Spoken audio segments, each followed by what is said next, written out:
Audio Jungle.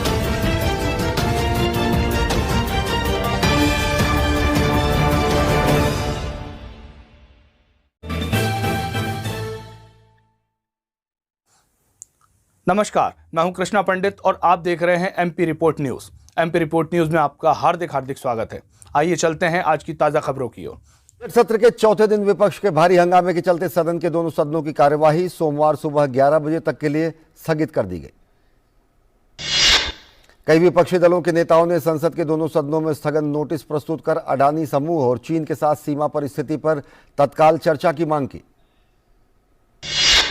सरकार ने आज कहा कि अडानी समूह से जुड़े मुद्दे से उसका कोई लेना देना नहीं है। संसद के बाहर मीडिया से बातचीत में संसदीय कार्य मंत्री प्रहलाद जोशी ने कहा कि विपक्ष लोकसभा और राज्यसभा की कार्यवाही को बाधित कर रहा है। ऐसा लगता है विपक्ष के पास कोई और मुद्दा नहीं है। संसदीय कार्य मंत्री प्रहलाद जोशी ने अडानी मामले की जांच संयुक्त संसदीय समिति से कराने की विपक्ष की मांग खारिज कर दी। कांग्रेस और 15 अन्य विपक्षी दलों ने इस बात पर जोर दिया कि अडानी समूह के खिलाफ हिंडनबर्ग रिसर्च द्वारा लगाए गए आरोपों से जुड़े मामले पर चर्चा और जांच की मांग संसद के दोनों सदनों में उठाते रहेंगे। प्रधानमंत्री नरेंद्र मोदी ने पूर्वोत्तर की अर्थव्यवस्था और प्रगति में पर्यटन की भूमिका को अहम बताया और कहा कि विकास की दौड़ में पिछड़ गए वंचितों के लिए सरकार का बेहद गंभीरता से काम कर रही है। प्रधानमंत्री नरेंद्र मोदी ने वीडियो कॉन्फ्रेंसिंग के माध्यम से असम के बारपेटा में कृष्ण गुरु सेवाश्रम में विश्व शांति के लिए आयोजित कृष्ण गुरु एक नाम अखंड कीर्तन में श्रद्धालुओं को संबोधित किया। प्रधानमंत्री ने कहा, कृष्ण गुरु द्वारा प्रचारित ज्ञान, सेवा और मानवता के संदेश से भारतीय परंपरा और मजबूत होती जा रही है। प्रधानमंत्री ने कहा कि देश की कल्याणकारी योजनाओं की प्राणवायु समाज की शक्ति और जनभागीदारी है। उन्होंने कहा कि स्वच्छ भारत अभियान को जनभागीदारी ने सफल बनाया। साथ ही उन्होंने कहा कि डिजिटल इंडिया अभियान की सफलता के पीछे भी सबसे बड़ी वजह जनभागीदारी है। प्रधानमंत्री नरेंद्र मोदी ने कहा कि भारत की सांस्कृतिक विरासत की सबसे बड़ी अहमियत, सबसे बड़ा मूल्यवान खजाना हमारी नदी तटों पर ही है, क्योंकि हमारी पूरी संस्कृति की विकास यात्रा नदी तटों से जुड़ी हुई है। उन्होंने उम्मीद जताई कि गंगा विलास रिवर क्रूज से दुनिया असम की सुंदरता और संस्कृति को बेहतर तरीके से जानेगी। प्रधानमंत्री ने कहा कि देश ने पहली बार पारंपरिक कारीगरों के कौशल को बढ़ाने का संकल्प लिया है। इनके लिए पीएम विश्वकर्मा कौशल सम्मान योजना शुरू की जा रही है। भारतीय जनता पार्टी ने आबकारी घोटाला मामले में प्रवर्तन निदेशालय के पूरक आरोप पत्र पर सवाल उठाने को लेकर शुक्रवार को दिल्ली के मुख्यमंत्री अरविंद केजरीवाल पर निशाना साधा और कहा कि इससे साबित होता है कि वो भ्रष्टाचार में शामिल है। भाजपा की वरिष्ठ नेता मीनाक्षी लेखी ने आरोप लगाया कि ईडी के आरोप पत्र से स्पष्ट होता है कि आम आदमी पार्टी का अनियमित कारोबारियों के साथ गठजोड़ है। उन्होंने कहा कि ईडी ने जांच के जरिए साबित कर दिया है कि आम आदमी पार्टी शराब नीति की आड़ में भ्रष्टाचार में लिप्त थी। भाजपा अध्यक्ष जेपी नड्डा ने त्रिपुरा विधानसभा चुनाव के लिए पार्टी का प्रचार अभियान शुरू किया। आज एक ही दिन में भाजपा ने 32 स्थानों पर जनसभाएं की। भाजपा अध्यक्ष जेपी नड्डा ने अमरपुर में विजय संकल्प जनसभा में कहा कि लोगों के कल्याण के लिए नहीं, बल्कि त्रिपुरा में अपने अस्तित्व बचाने के लिए वाम मोर्चा और कांग्रेस ने हाथ मिलाया है। साथ ही उन्होंने कहा कि भाजपा त्रिपुरा को दुनिया भर में आगे ले जाने की लड़ाई लड़ रही है। भाजपा अध्यक्ष जेपी नड्डा ने ऊनाकोटी में जनसभा में कहा कि 5 साल पहले त्रिपुरा में उग्रवाद हिंसा बंद हुआ करती थी, लेकिन भाजपा शासन में राज्य में शांति, विकास और संपन्नता कायम हुई है। केंद्रीय जल शक्ति मंत्री गजेंद्र सिंह शेखावत ने अंतर्राष्ट्रीय समुदाय के सदस्यों से सभी के लिए अच्छे रोजगार और समावेशी विकास के अधिक अवसर पैदा करने में मिलकर प्रयास करने का आह्वान किया है। केंद्रीय जल शक्ति मंत्री गजेंद्र सिंह शेखावत ने जोधपुर में G20 रोजगार कार्य समूह की बैठक में कहा कि दुनिया के दूसरे सर्वाधिक जनसंख्या वाले देश के रूप में रोजगार के भविष्य को आकार और समावेशी विकास को दिशा देने में भारत की महत्वपूर्ण भूमिका है। G20 की पहली सतत वित्तीय कार्य समूह की बैठक गुवाहाटी में संपन्न हुई। बैठक में 95 प्रतिनिधियों, 10 आमंत्रित देशों और 14 अंतर्राष्ट्रीय संगठनों ने हिस्सा लिया। वित्त मंत्रालय के अधिकारियों ने कहा कि बैठक का उद्देश्य वैश्विक विकास और स्थिरता सुनिश्चित करने में सहायता के लिए धन जुटाना है। G20 की भारत की अध्यक्षता के अंतर्गत यूथ 20 संपर्क समूह की पहली बैठक असम के गुवाहाटी में 6 से 8 फरवरी को होगी। खेल मंत्री अनुराग सिंह ठाकुर ने बताया कि Y20 समूह एक बेहतर कल के लिए सुझावों और विचारों पर युवाओं की राय जानने के लिए अखिल भारतीय स्तर पर चर्चा आयोजित करेगी। भारतीय डाक दिल्ली के प्रगति मैदान में 11 से 15 फरवरी तक राष्ट्रीय डाक टिकट प्रदर्शनी अमृत पैक्स 2023 आयोजित करेगा, जिसमें भारत के इतिहास, संस्कृति, कला, विरासत को उजागर करने वाले कार्यक्रम और प्रदर्शनियां आयोजित होंगी। केंद्रीय वित्त मंत्री निर्मला सीतारमण ने कहा है कि देश का वित्तीय बाजार सुव्यवस्थित है। साथ ही उन्होंने कहा कि एक घटना जिसकी वैश्विक रूप से चर्चा हो रही है इस बात का संकेतक नहीं होती कि भारतीय वित्तीय बाजार को कितनी अच्छी तरह शासित किया गया है। वित्त मंत्री निर्मला सीतारमण ने कहा कि निजी चैनल से बातचीत में उन्होंने कहा कि पब्लिक सेक्टर के वित्तीय संस्थानों ने विस्तृत बयान जारी करके दर्शाया है कि उनका अडानी ग्रुप में सीमित जोखिम था और शेयर क्रैश होने से वे ज्यादा प्रभावित नहीं होंगे। रेल मंत्री अश्विनी वैष्णव ने कहा कि वंदे भारत ट्रेन जहां 400 से 600 किलोमीटर की दूरी के लिए थी, वहीं 2 शहरों को जोड़ने के लिए वंदे मेट्रो चलाई जाएगी, जिनकी दूरी 100 किलोमीटर से कम होगी। जम्मू कश्मीर के कुलगाम जिले में सुरक्षा बलों ने जैश ए मोहम्मद के एक मॉड्यूल का भंडाफोड़ कर उसके 6 सक्रिय सदस्यों को गिरफ्तार किया है। उनके ठिकानों से हथियारों का गोला बारूद, जखीरा बरामद हुआ है। जम्मू कश्मीर के डोडा जिले में करीब 6 घरों में दरारें आई हैं। ये दरारें ठीक वैसी ही बताई जा रही जैसे उत्तराखंड के जोशीमठ में देखी गई। जिला प्रशासन के मुताबिक अब ये दरारें लगातार बढ़ रही हैं, साथ ही ये इलाका नीचे की ओर धंस रहा है। सरकार जल्द से जल्द समाधान निकालने की कोशिश कर रही है। हरिद्वार के एसएसपी अजय सिंह ने कहा कि पटवारी पेपर लीक मामले के बाद अब लोक सेवा आयोग द्वारा आयोजित की गई जेई और एई की परीक्षा भी लीक होने के सबूत मिले हैं। इसे लेकर पुलिस ने मामला दर्ज किया है। दिल्ली पुलिस ने अंतर्राज्यीय ऑटो लिफ्टर गिरोह का भंडाफोड़ किया है। पुलिस ने गिरोह के 5 लोगों को गिरफ्तार किया है, साथ ही कई लग्जरी कारें बरामद की हैं। दिल्ली पुलिस ने 3 अंतर्राज्यीय हथियार और गोला बारूद कार्टेल का भंडाफोड़ किया है। पुलिस ने इस सिलसिले में 4 तस्करों को भी गिरफ्तार किया है। दिल्ली पुलिस ने उनके पास से भारी मात्रा में पिस्तौल बरामद किया है। नवी मुंबई के तुर्भे डंपिंग यार्ड में भीषण आग लग गई। आग पर काबू पाने के लिए दमकल की गाड़ियां मौके पर पहुंची। अभी तक हताहत होने की जानकारी नहीं मिली है। कांग्रेस ने पंजाब के पटियाला से पार्टी की लोकसभा सदस्य परनीत कौर को पार्टी विरोधी गतिविधियों के आरोप में निलंबित कर दिया है। उपराष्ट्रपति जगदीप धनखड़ ने सूरजकुंड मेले में कहा कि भारत दुनिया में सबसे तेजी से बढ़ती वैश्विक अर्थव्यवस्था है और हमारे उदय में शिल्पकारों का अहम योगदान है। केंद्रीय मंत्री मनसुख मांडविया ने दिल्ली के प्रगति मैदान में प्लास्ट इंडिया एक्सपो का दौरा किया। उन्होंने कहा कि उर्वरकों के लिए 3D प्रिंटिंग से बने बैग भारत की आत्मनिर्भरता को दर्शाते हैं। केंद्रीय गृह मंत्री अमित शाह कल झारखंड के देवघर जा रहे हैं, जहां वे विजय संकल्प रैली के तहत मिशन 2024 का शंखनाद करेंगे। असम के मुख्यमंत्री हिमंत बिस्वा शर्मा ने कहा कि असम में बाल विवाह के खिलाफ बड़े पैमाने पर कार्रवाई करते हुए पुलिस ने शुक्रवार को राज्य भर में कम से कम 1800 लोगों को गिरफ्तार किया है। मध्य प्रदेश के मुख्यमंत्री शिवराज सिंह चौहान ने मुख्यमंत्री जन सेवा अभियान के तहत स्वीकृति पत्र वितरण और मुख्यमंत्री किसान कल्याण योजना के तहत राशि वितरण कार्यक्रम में हिस्सा लिया। शिवराज सिंह चौहान ने कहा कि जो परिवार इनकम टैक्स के दायरे में नहीं आते, उनकी जिनकी 5 एकड़ तक जमीन है, ऐसी बहनों को लाडली बहन योजना का लाभ मिलेगा। ओडिशा के स्वास्थ्य मंत्री नबदास किशोर की हत्या पर चुप्पी तोड़ते हुए पुलिस महानिदेशक सुनील बंसल ने कहा कि जांच में कुछ और समय लगेगा, किसी नतीजे पर पहुंचना जल्दबाजी होगी। कोयला खदानों में ड्रोन तकनीक की शुरुआत की गई है। कोयला मंत्रालय के महानदी कोल फील्ड्स लिमिटेड ने कोयला खदानों में ये ड्रोन तकनीक की शुरुआत की है। हजारीबाग जिले के चौपारण थाना क्षेत्र में करघा और पत्थल गड्ढा में लगभग 90 एकड़ क्षेत्र में लहला रही प्रतिबंधित अफीम की फसल सीआरपीएफ और पुलिस की संयुक्त टीम ने नष्ट कर दी। उत्तर प्रदेश सरकार स्क्रैप पॉलिसी पर केंद्र सरकार के नए नोटिफिकेशन के तहत 1 अप्रैल 2023 से पहले प्रदेश के सभी 15 साल से पुराने वाहनों को स्क्रैप में भेजने के प्रति गंभीरता से प्रयास कर रही है। बिहार के मुख्यमंत्री नीतीश कुमार ने कहा कि अतिरिक्त मुख्य सचिव के पाठक की अभद्र भाषा का जो वीडियो वायरल हुआ है, उसकी जांच मुख्य सचिव और अन्य अधिकारी कर रहे हैं। सुप्रीम कोर्ट ने 2002 के गुजरात दंगों पर आधारित बीबीसी की डॉक्यूमेंट्री को प्रतिबंधित करने के फैसले को चुनौती देने वाली याचिकाओं पर केंद्र सरकार से जवाब मांगा है।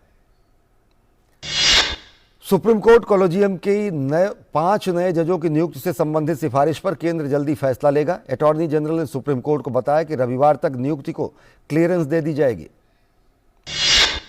सुप्रीम कोर्ट में वित्तीय शोध कंपनी हिंडनबर्ग रिसर्च के खिलाफ एक जनहित याचिका दाखिल की गई है। इस जनहित याचिका में लाखों निर्दोष निवेशकों का शोषण करने और उन्हें ठगने के लिए हिंडनबर्ग रिसर्च के संस्थापक नाथन एंडरसन के साथ ही उनकी अखिल भारतीय संस्थाओं के खिलाफ मुकदमा चलाने की मांग की गई है। सिक्किम के मुख्यमंत्री प्रेम सिंह तमांग ने कहा कि करीब 2 हफ्ते पहले एक आदेश में सिक्किमी नेपाली समुदाय को अनजाने में विदेशी के रूप में उल्लेखित करने को लेकर सुधार के लिए उनकी सरकार सुप्रीम कोर्ट में पुनर्विचार याचिका दायर कर चुकी है। अयोध्या में श्री राम मंदिर के निर्माण क्षेत्र को बुद्ध विहार घोषित करने की मांग पर सुनवाई से सुप्रीम कोर्ट ने मना कर दिया है। सुप्रीम कोर्ट ने महाराष्ट्र सरकार को 5 फरवरी को मुंबई में होने वाली हिंदू जन आक्रोश रैली में किसी तरह का भड़काऊ भाषण न हो, यह सुनिश्चित करने को कहा है। आम आदमी पार्टी की मेयर पद की उम्मीदवार शैली ओबेरॉय ने दिल्ली नगर निगम के मेयर पद चुनाव जल्द कराने की मांग वाली अपनी याचिका सुप्रीम कोर्ट से वापस ले ली है। उन्होंने कहा कि 6 फरवरी को चुनाव होने जा रहे हैं। झारखंड हाईकोर्ट ने कांग्रेस के पूर्व राष्ट्रीय अध्यक्ष राहुल गांधी द्वारा भाजपा के पूर्व अध्यक्ष अमित शाह के खिलाफ की गई एक टिप्पणी से जुड़े केस में राहत दी है। कोर्ट ने इस मामले में राहुल गांधी के खिलाफ रांची सिविल कोर्ट द्वारा जारी नोटिस पर रोक लगा दी है। इसके साथ ही राहुल गांधी के खिलाफ किसी भी तरह की कार्रवाई पर भी रोक लगा दी गई है।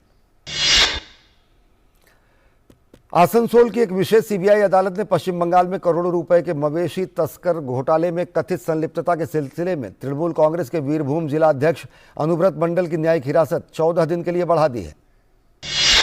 केंद्रीय जांच ब्यूरो ने वित्तीय लेखा सहायक परीक्षा पेपर लीक जांच के मामले में जम्मू कश्मीर के जम्मू क्षेत्र में 37 स्थानों पर छापेमारी की है। कारोबारी हफ्ते का आखिरी दिन निवेशकों के लिए राहत भरा रहा। सेंसेक्स 909 अंकों की उछाल के साथ 60,841 पर बंद हुआ। निफ्टी में भी 243 अंकों की बढ़त देखने को मिली। निफ्टी आज 17,854 के अंक पर बंद हुआ।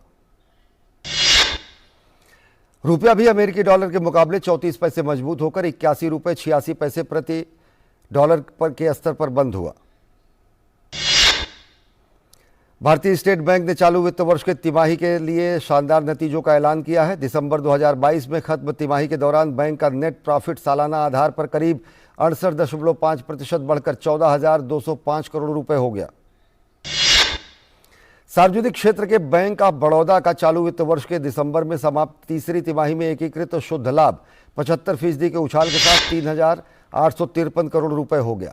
रेल मंत्री अश्विनी वैष्णव ने कहा कि रेलवे देश भर में 2,000 रेलवे स्टेशनों पर दुकानें खोलेगी, जिसमें बुनियादी जरूरतों की वस्तुएं उपलब्ध होंगी। केंद्रीय जल शक्ति मंत्री गजेंद्र सिंह शेखावत ने कहा कि वैश्विक श्रम बाजार की जटिल और दूरगामी चुनौतियों का समाधान सिर्फ सहयोग और सहभागिता से किया जा सकता है। केरल सरकार ने आज पेश बजट में पेट्रोल, डीजल और शराब पर सामाजिक सुरक्षा उपकर लगाने का प्रस्ताव किया है। इससे राज्य में वाहन, ईंधन और शराब के दाम में वृद्धि होगी। फिच रेटिंग्स ने कहा कि अडानी समूह पर कदाचार का आरोप लगाने वाले शॉर्ट सेलर की रिपोर्ट की पृष्ठभूमि में अडानी समूह की कंपनियों और उनकी प्रतिभूतियों की रेटिंग पर तत्काल कोई प्रभाव नहीं पड़ेगा। इस्पात क्षेत्र की सबसे बड़ी सरकारी company steel authority of India limited यानी सेल ने जनवरी 2023 में अब तक का सर्वाधिक मासिक उत्पादन दर्ज किया है। अमेरिकी रक्षा मंत्रालय के मुख्यालय पेंटागन ने कहा कि अमेरिका चीनी जासूसी गुब्बारे पर लगातार नजर रखे हुए है। चीन ने कहा कि अमेरिका में आसमान में उड़ रहा गुब्बारा चीन का है और इसे शोध के लिए उपयोग में लाया जा रहा है। इस बीच चीन के विदेश मंत्रालय ने ब्रिटेन, अमेरिका, ऑस्ट्रेलिया के बीच नाभिकीय पनडुब्बी को लेकर बढ़ रहे आपसी सहयोग पर कठोर आपत्ति जताई है। हांगकांग के नेता जॉन ली ने घोषणा की है कि चीन और हांगकांग के बीच सीमा पार यात्राएं 6 फरवरी से पूरी तरीके से शुरू हो जाएंगे। यूरोपीय संघ और यूक्रेन के बीच कीव में चल रहे शिखर सम्मेलन में यूरोपीय आयोग की अध्यक्ष उर्सुला वॉन डेर लेयन ने कहा कि यूक्रेन को ऊर्जा बचत योजना के तहत 35 मिलियन एलईडी लाइट बल्ब दिए जाएंगे। इस बीच नाटो के महासचिव जेंस स्टोल्टेनबर्ग ने रूस से नाभिकीय शस्त्रों को घटाने वाली स्टार्ट संधि का पूरी तरह से पालन करने की अपील की है। जर्मनी इस बीच यूक्रेन को सेना के स्टॉक के लेपर्ड 1 बैटल टैंक यूक्रेन को भेजने को मंजूरी दी है। एस्टोनिया की प्रधानमंत्री काजा कलास ने कहा है कि पेरिस ओलंपिक से रूस और बेलारूस के खिलाड़ियों को नहीं हटाया जाता तो एस्टोनिया पेरिस ओलंपिक का बायकॉट करेगा। इटली की प्रधानमंत्री गियोर्जिया मेलोनी ने स्टॉकहोम में स्वीडन के प्रधानमंत्री उल्फ क्रिस्टरसन से मुलाकात की।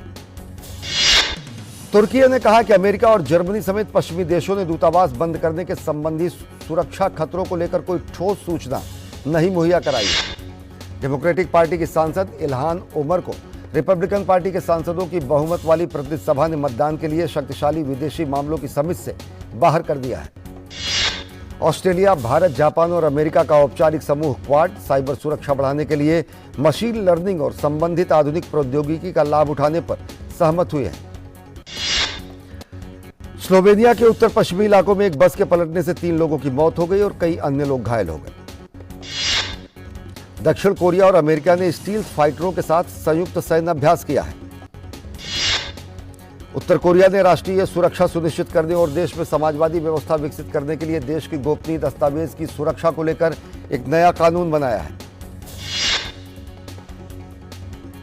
मध्य प्रदेश में जारी खेलो इंडिया यूथ गेम्स में आज महिलाओं के वॉलीबॉल में कांस्य पदक मैच में हरियाणा ने केरल को शिकस्त दी।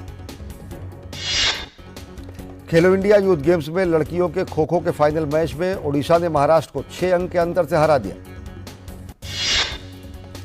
खेलो इंडिया यूथ गेम्स में आर्टिस्टिक्स में मध्य प्रदेश की निशिता और रिया ने लड़कियों के आर्टिस्टिक पेयर इवेंट में स्वर्ण पदक अपने नाम किया। खेलो इंडिया यूथ गेम्स में महिला टेबल टेनिस के फाइनल में बाजी मारते हुए महाराष्ट्र की तनिषा कोटेचा ने स्वर्ण पदक अपने नाम किया। खेलो इंडिया यूथ गेम्स में टेबल टेनिस में खेले गए लड़कों के फाइनल में पश्चिम बंगाल के अंकुर भट्टाचार्य ने उत्तर प्रदेश के दिव्यांशु श्रीवास्तव को हराकर स्वर्ण पदक अपने नाम किया। खेलो इंडिया यूथ गेम्स में वाटर स्पोर्ट्स के साथ साथ शूटिंग में भी खिलाड़ियों ने धमाल मचाया। NRAI जनरल सेक्रेटरी कुंवर सुल्तान सिंह ने खिलाड़ियों के प्रदर्शन पर खुशी जताई। भारतीय मुक्केबाजी दुनिया में तेजी से आगे बढ़ रही है। अंतर्राष्ट्रीय मुक्केबाजी संघ की नवीनतम विश्व रैंकिंग में भारत तीसरे स्थान पर पहुंच गया है। दक्षिण अफ्रीका ने महिला क्रिकेट में भारत और वेस्टइंडीज के साथ खेली त्रिकोणीय T20 सीरीज पर कब्जा कर लिया है। दक्षिण अफ्रीका ने फाइनल में भारत को 5 विकेट से हराया। भारत के पूर्व तेज गेंदबाज जोगिंदर शर्मा ने क्रिकेट के सभी प्रारूपों से संन्यास की घोषणा कर दी है। इंग्लैंड के खिलाफ आगामी 2 मैचों की टेस्ट सीरीज के लिए न्यूजीलैंड की टीम में शामिल किए जाने के बाद तेज गेंदबाज काइल जेमिसन ने कहा कि वे टीम में वापस आकर रोमांचित हैं और स्वस्थ महसूस कर रहे हैं। पाकिस्तान क्रिकेट बोर्ड ने पूर्व खिलाड़ी यासिर अराफात को राष्ट्रीय टीम का नया गेंदबाज कोच नियुक्त किया है। फ्रांसीसी रेसिंग ड्राइवर और इंजीनियरिंग जीन पियरे जवाइल का 80 वर्ष की आयु में निधन हो गया। जवाइल ने 1979 में रेनॉल्ट को पहला फार्मूला 1 जीत दिलाई थी। फ्रांस के डिफेंडर राफेल वर्न अंतर्राष्ट्रीय फुटबॉल से संन्यास लेने की घोषणा की है। लेस ब्लूज के साथ उनका 10 साल का करियर समाप्त हो गया है। नॉटिंघम फॉरेस्ट ने घाना के फॉरवर्ड आंद्रे एयो को सीजन के अंत तक अनुबंधित किया है। मार्को असेंसियो और विनिसियस जूनियर के शानदार गोल की बदौलत रियल मैड्रिड ने गुरुवार को वेलेंसिया पर 2-0 की जीत हासिल की। बॉलीवुड अभिनेता अजय देवगन ने फिल्म भोला का फर्स्ट लुक पोस्टर जारी किया है। इसमें अभिनेता विनीत कुमार और गजराज राव भी नजर आ रहे हैं। फिल्मकार हंसल मेहता द्वारा निर्देशित film Faraaz real life hostage drama है जो कि देश भर में चुनिंदा 100 स्क्रीन्स पर रिलीज होगी। बॉलीवुड अभिनेत्री कृति सेनन की अगली फिल्म आदि पुरुष के टीजर के लॉन्च होने के बाद VFX को लेकर काफी चर्चा है। शाहरुख खान, दीपिका पादुकोण अभिनीत फिल्म पठान ने दुनिया भर में बॉक्स ऑफिस पर 700 करोड़ रुपए का आंकड़ा पार कर लिया है। अभिनेता आर्य बब्बर अपनी नई शॉर्ट फिल्म पिल है कि मानता नहीं से बतौर निर्देशक डेब्यू करने के लिए पूरी तरह तैयार है। साउथ की लेडी सुपरस्टार नयनतारा ने खुलासा किया है कि करियर के शुरुआती दिनों में उन्हें कास्टिंग काउच का सामना करना पड़ा। दिग्गज फिल्म निर्माता और अभिनेता के विश्वनाथ का हैदराबाद में निधन हो गया। वे 92 वर्ष के थे। प्रधानमंत्री नरेंद्र मोदी ने दिग्गज तेलुगु फिल्म निर्माता और दादा साहब फाल्के पुरस्कार से सम्मानित के विश्वनाथ के निधन पर शोक व्यक्त किया है। एक्शन से भरपूर अभिनेता एडम ड्राइवर की आगामी फिल्म 65 भारत में 10 मार्च को रिलीज होने के लिए पूरी तरह तैयार है। दिग्गज टेनिस खिलाड़ी सेरेना विलियम्स का मानना है कि हॉलीवुड स्टार विल स्मिथ को पिछले साल ऑस्कर में क्रिस रॉक को थप्पड़ मारने की गलती के लिए माफ कर देना चाहिए। आज के लिए बस इतना ही। यदि आपने हमारे चैनल को लाइक सब्सक्राइब नहीं किया है तो आज ही नीचे लाल वाला बटन दबाकर सब्सक्राइब करें, जिससे कि हमारी खबरें पहुंचे आप तक सबसे पहले।